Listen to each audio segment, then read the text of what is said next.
Hey, this is Alex Krakun.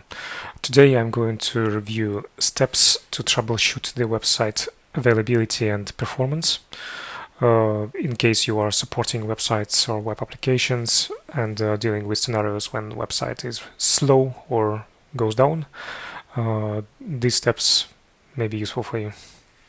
So when we say that website is down or slow, it means we're trying to access it via the browser or via other applications. Of course, when troubleshooting the performance issues, you need to understand what is happening behind the scenes.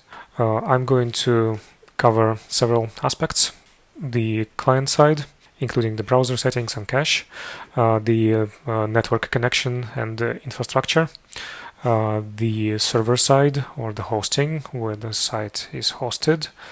I'll cover the aspect related to the website content.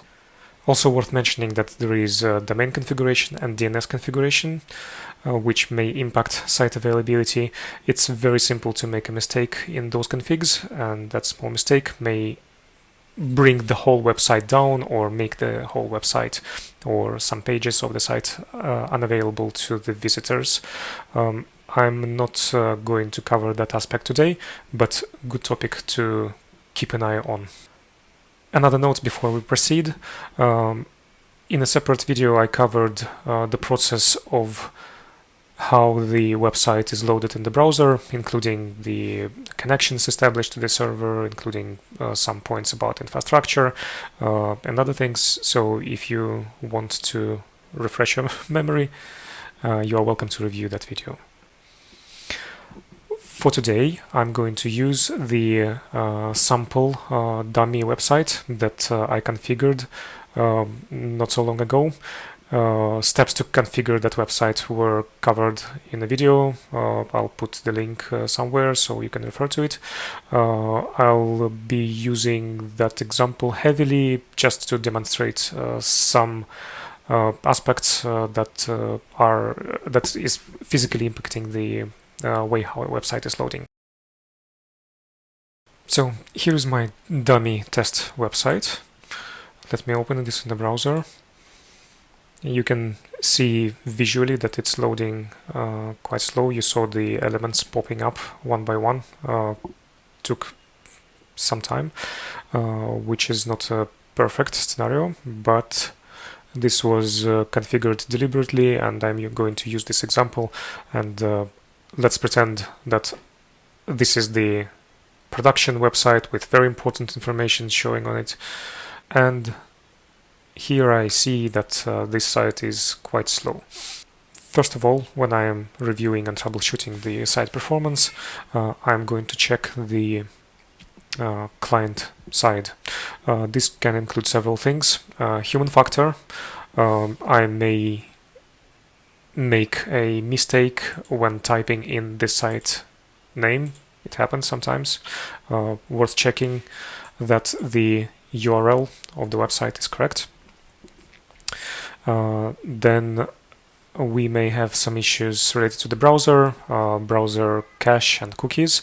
So when troubleshooting, highly advisable to use incognito mode of the browser just to reproduce the issue on your end. Are you able to reproduce or not? Use the incognito mode. It makes sure that there is no cached content, there are no stored cookies. You are opening the fresh version of the browser per se.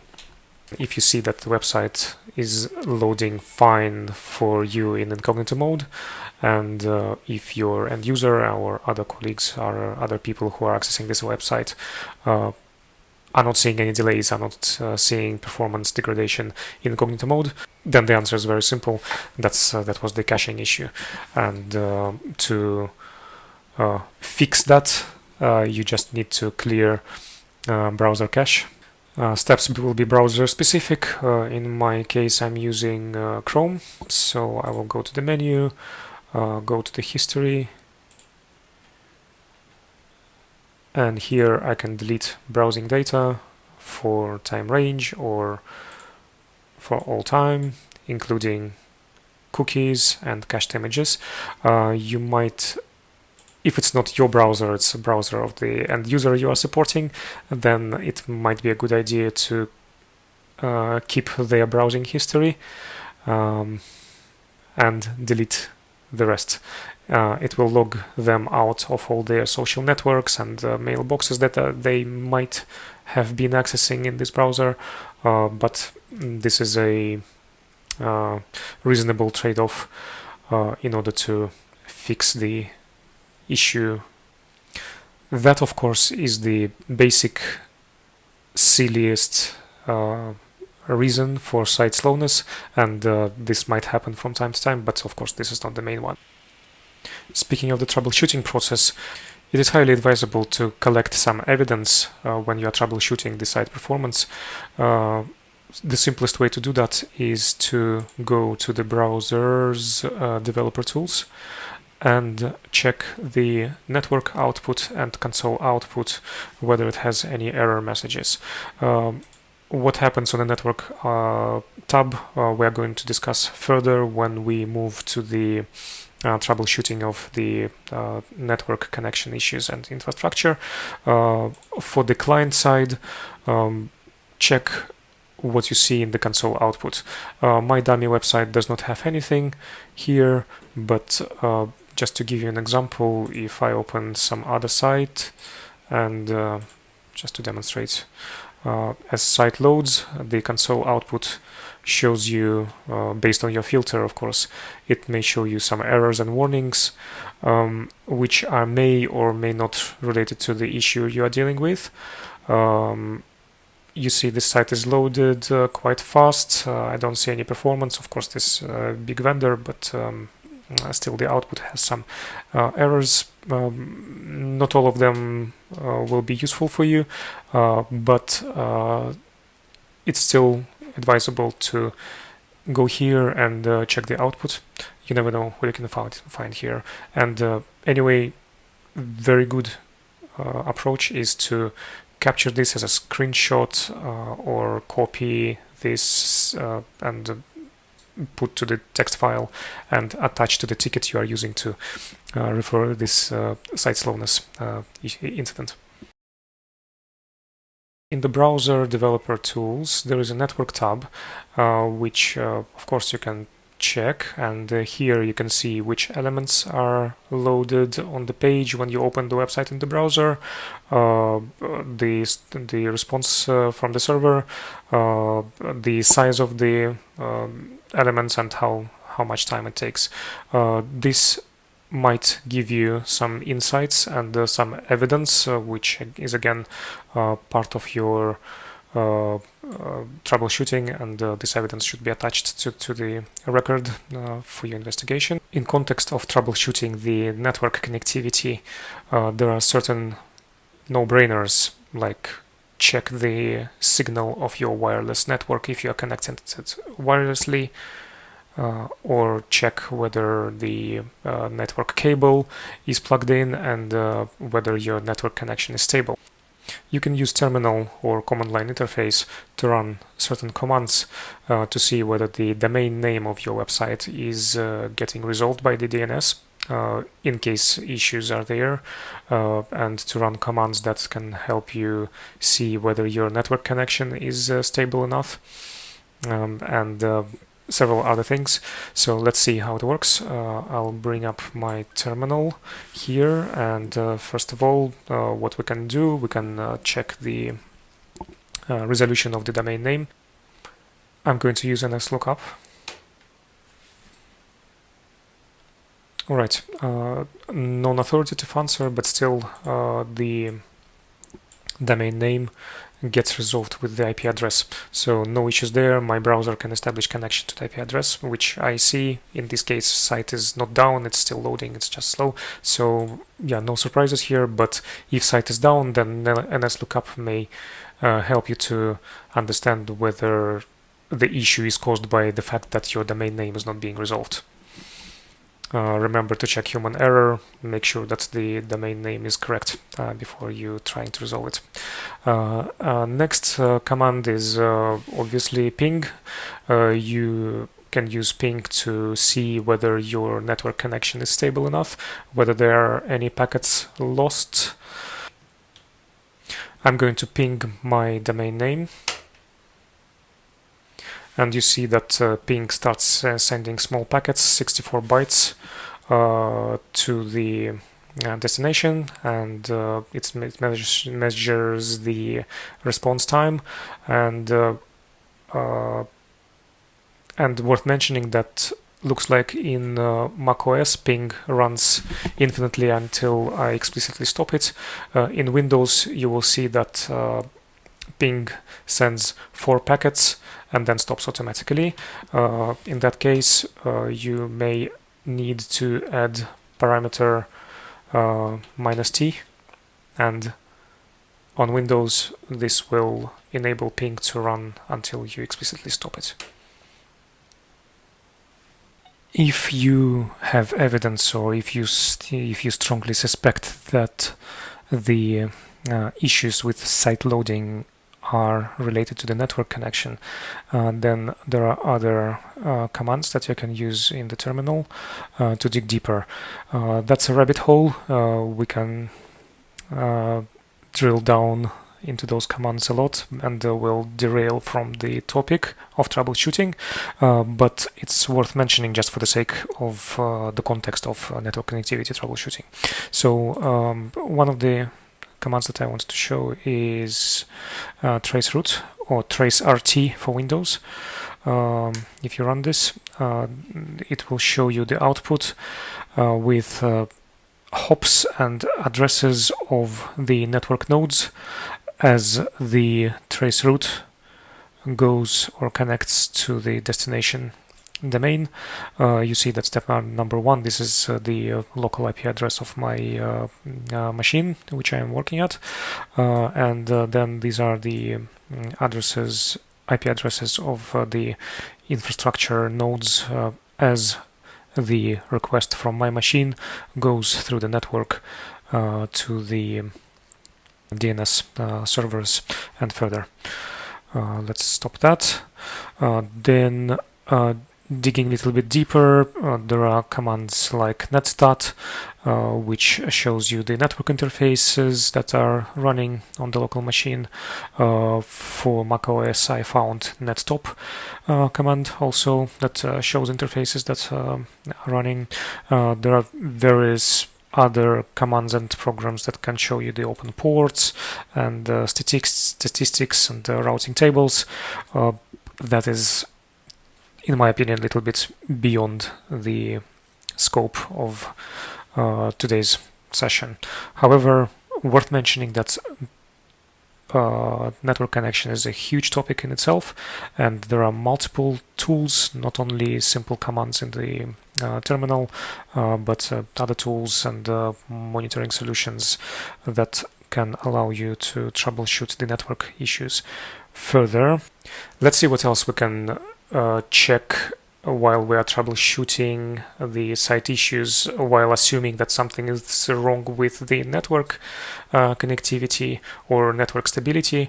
How about the speed of your network? If my network is extremely slow, obviously I will see elements of my site loading slowly for me in my browser on my device.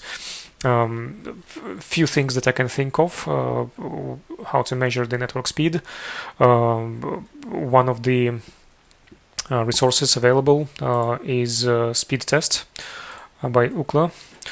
So you can go to the speedtest.net website and just click go and measure the speed of your network. You may see some ridiculous numbers. I'm stammering because I know that my network speed is 30 megabit per second, but speed test is showing much higher numbers here, which is okay. The higher, the faster, the better. So anyway, this report, which is being generated as we speak, shows that my network connection is quite healthy and the speed is fast enough. So speed of connection is not the case of site slowness. Also worth mentioning that some internet providers have their own tools to measure speed of your connection. In my case, I'm connected to Etisalat via Etisalat provider's native tool. So let me take a look at the Etisalat speed test, but it routes me to the same speedtest.net. Some other providers have their own inbuilt tools that may show some other interfaces and some other reports, which is fine. So summarizing this chapter, as we troubleshoot site performance issues, so far we checked the client side. We made sure that there is no human error, that the domain name is not misspelled, there are no typos. Then we checked the some aspects of network connectivity using some commands like ping, tracert, checked the speed of the network. I'm thinking what else I forgot. Worth mentioning, and I'm not going to cover this, you might be using, or whoever is complaining about site issues might be using VPN or firewalls, which should be checked. If you are sure that the cause of slowness is network, then firewalls, VPN connections are worth to be checked separately.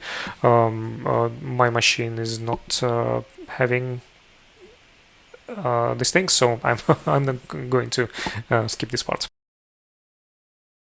If it's not our browser and it's not human error, if it's not network issue, maybe the server is slow. Here it really depends on whether or not you know details of the infrastructure behind this website. Do you know where it is hosted? Do you know who is managing that hosting? Do you, if you are a support person, do you have access to that hosting to do certain checks, or do you have contacts of the vendor that can do those checks for you? That really depends on the scenario. Sometimes you might get some insights using the command line interface. You can use curl with parameter -i.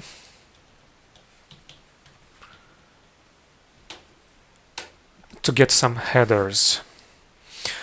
In my example, my dummy website, I built it on Amazon Cloud Services, and I know that when I run curl -i, then the response will have some custom headers. In this case, I can see that well, there was no cache from cloud, but I see some keywords like server is Amazon S3. As you know from the previous video, this dummy slow website was built on S3. It's in the S3 bucket. So I see some keywords like Amazon S3 server. I see that there was no cache from CloudFront. I see the URL containing cloudfront.net. So all these things give me an insight that this site is running on Amazon services, and I'm going to, since I have access to the infrastructure, I'm going to go to the infra, and I'm going to make some checks on the server side. Alright, I'm in AWS console, within the account where my dummy website has been configured. I can quickly navigate to the services that are acting as a hosting for this site, just to demonstrate some sequence of actions that, for example, let's pretend I forgot where that dummy site is sitting with within this account. I can use the browser developer tools for some insights. If I reload my site, it's been cached, that's why it's showing quite fast, but I'm paying attention to the network tab of the developer tools. So here I can see the headers of my HTTP GET request, the same custom headers as we've seen in the terminal, but I'm interested in this ID. So this is CloudFront. Now going back to AWS and checking CloudFront.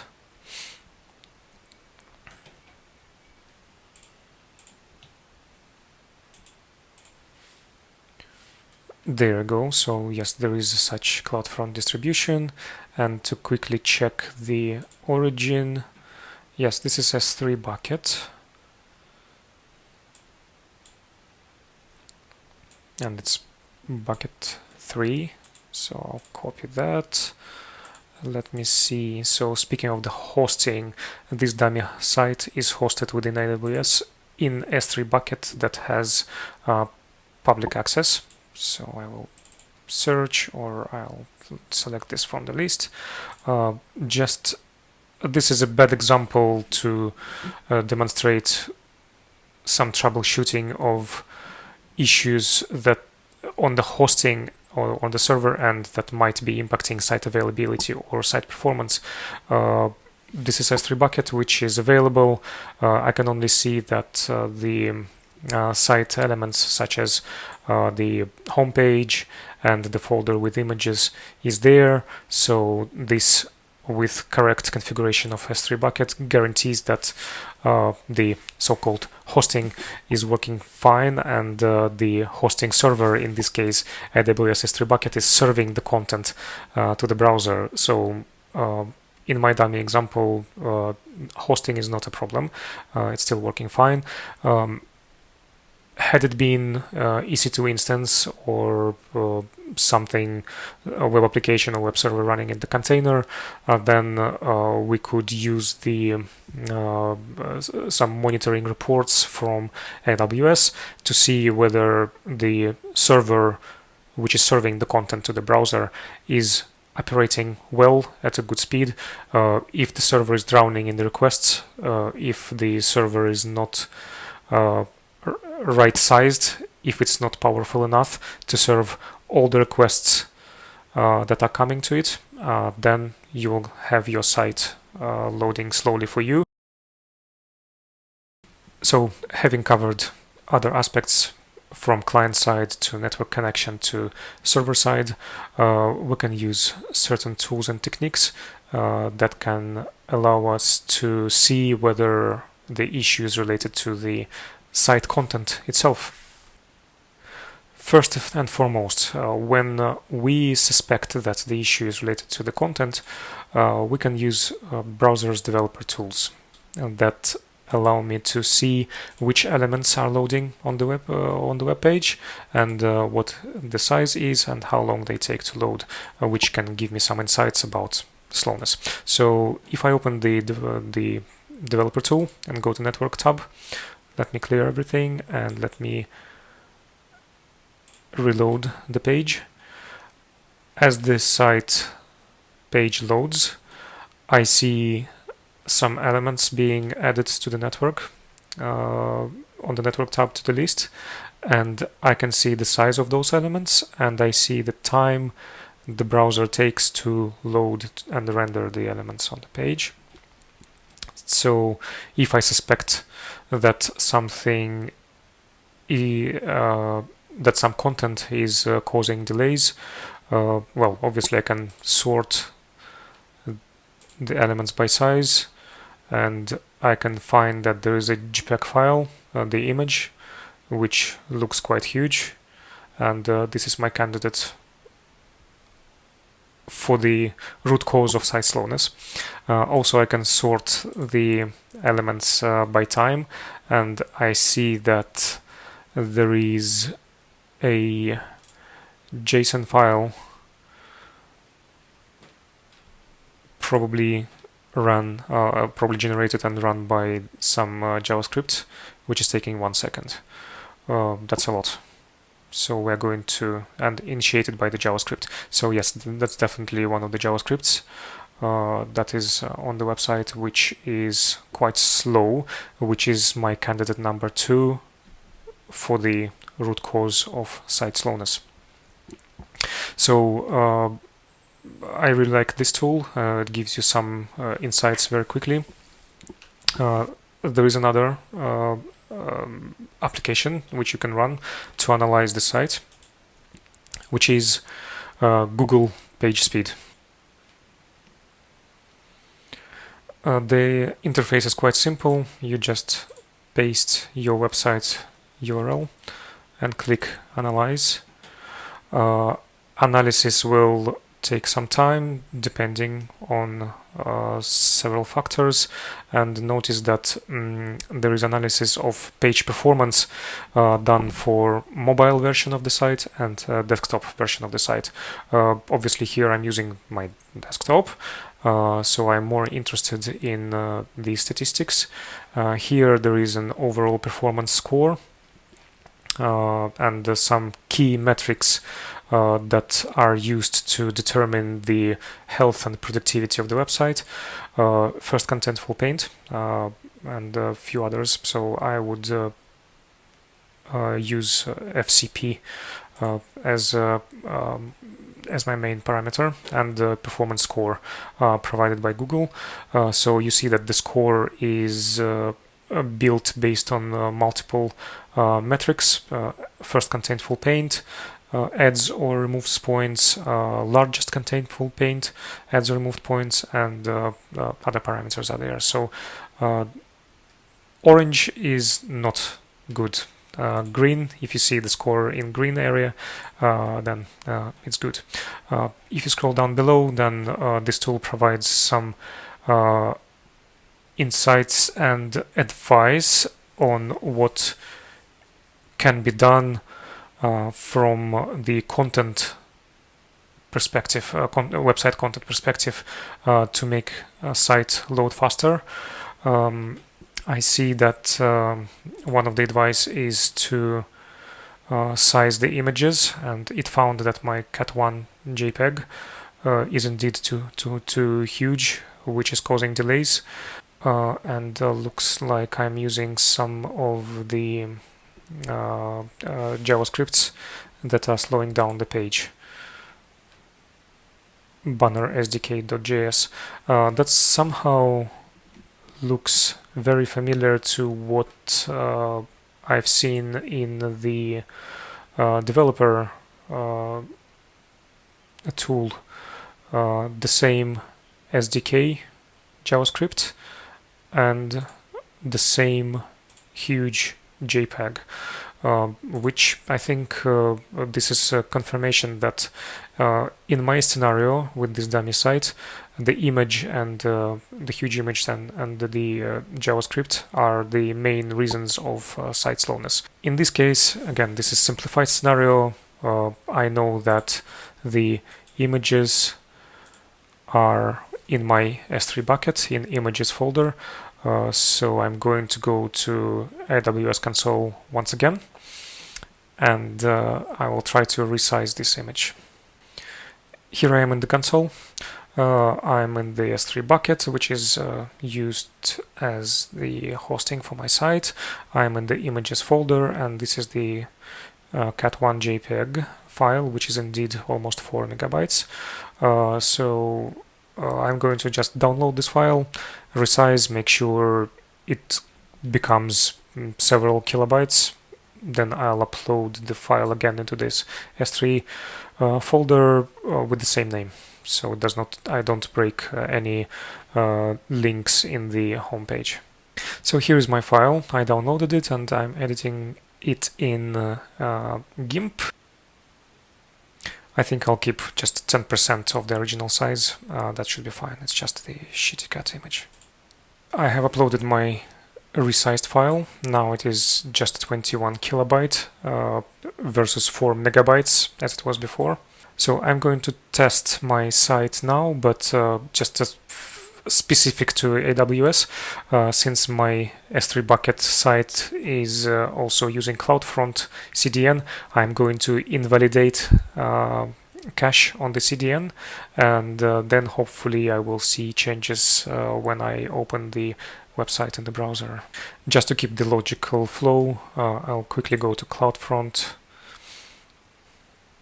I'll quickly go to the distribution which is used by my dummy site.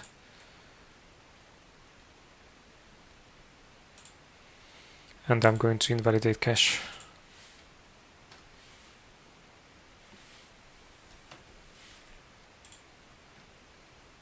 I'm using incognito mode just to avoid any caching and to be able to hard reload the site to make sure that the image is taken from the server again. Visually, the image loaded faster. I can see lower resolution, of course. Quick observations on the network tab. Now, if I sort resources by size, I see that the biggest size is 100 kilobytes. Whereas before we had the biggest resource 4 megabytes. That cat1 JPEG takes only 35 milliseconds to load. So the slowness, which was caused by the huge image, seems to be resolved. To confirm that, I'm going to rerun the PageSpeed Insights. Few seconds later, again, there is a performance score for mobile version and for desktop. I see improvement in the scoring. Now I see that my performance score is 100. Everything is green. I think the first measurement was 80. FCP, first contentful paint, is taking just 0.2 seconds, and largest contentful paint is taking 0.7 seconds, which are much better results compared to the previous state of the site. Of course, the diagnostics list still has some recommendations. I have not resolved the JavaScript issue, which will speed up my site even more, but I'll keep it aside of today's video. Just as a summary, or to conclude this video, if you are troubleshooting the web application or website performance or availability, site down, site slow, then it's a good idea to consider different aspects. Remember that the problems may be caused on the and by the client side, maybe human error, maybe browser issues, maybe caching on the client side, caching in the browser. It could be a network connection issue or speed of your internet connection. There may be some underlying issues with the infrastructure, with the network infrastructure, with firewalls, and maybe a VPN connection if you are using one. Then obviously the server side, the server itself, the web server, the hosting server, may be the cause of problems, especially when the site is down. After network, the server is the next no-brainer that you need to check. Plus, very important thing to remember that site slowness is not always caused by speed of network or performance of the server. It might be just unoptimal content of the site, of the website. Could be images, could be JavaScript, could be embedded videos, could be any other elements, maybe too complex structure of the HTML page as well, which the browser takes ages to render. So content should be checked as well. And the topic which I omitted reviewing here, site is down, could be caused by DNS configuration and domain configuration. Many things that can happen there: misconfigured DNS record, misconfigured redirect, some typo in the DNS configuration that can cause many things, and it's easy to break those configurations, but it's difficult to troubleshoot. So remember that after all checks are done, if the underlying cause is not found, then you might need to see how the DNS records are configured. So all that could be and should be used when troubleshooting site-related issues. And I hope this has been useful, and we'll see you again.